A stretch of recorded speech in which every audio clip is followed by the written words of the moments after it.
911, what's your emergency?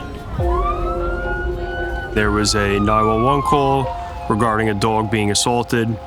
Upon arrival at the scene, the dog had been stabbed to the top of the head, and with urgency, we took that dog to the ASPCA.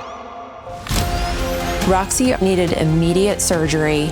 The doctors also uncovered that she was being abused regularly in the home, resulting not only in the stab wounds, but also 8 rib fractures of varying ages. Had it not been for the NYPD, Roxy would not have survived. The reality of our world is that there are bad people who do very bad things to animals. In 2014, in response to the ASPCA not being able to handle the growing need in the city on its own, they engaged in a relationship with the NYPD. Okay, we're gonna take the dog to get help. And as part of that partnership, we created the Animal Cruelty Investigative Unit. Yeah, call them, please. Tell them we have an emergency. We have a squad of seasoned detectives who are investigating these crimes. And that really speaks to the seriousness with which NYPD takes this work. When it comes to animals, it's a unique type of case because our victims can't talk to us. So that's where we come into our forensic vet at the ASPCA, when we have someone say, the dog fell down the stairs, and they say, this injury is not possible by that. Now we know this person's lying, which is evidence towards our prosecution.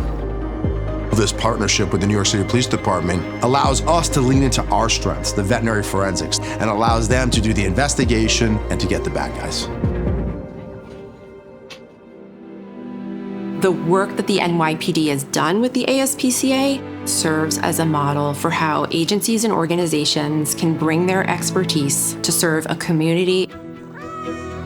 This partnership over the last 10 years has rescued over 5,000 animals from suspected abuse and neglect. Almost 30,000 NYPD police officers have been trained in terms of how to recognize animal cruelty and to bring in the Animal Cruelty Unit.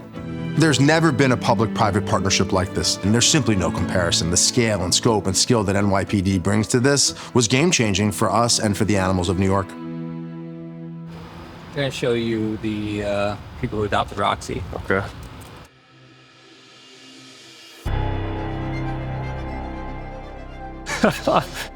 That's a completely different dog than I encountered that day. Roxy was incredibly resilient. She got through her treatments beautifully, ultimately to be adopted into a loving home free from harm and abuse. The mission of the ASPCA and the Animal Cruelty Unit of the NYPD is to provide a shield for those that can't protect themselves. We both care about animals. We both care about their welfare. Many of our officers have animals at home. Cats, dogs, you name it, they have it. You have the largest police force in the United States and the oldest animal welfare organization coming together to create something very effective on behalf of some of the city's most vulnerable residents.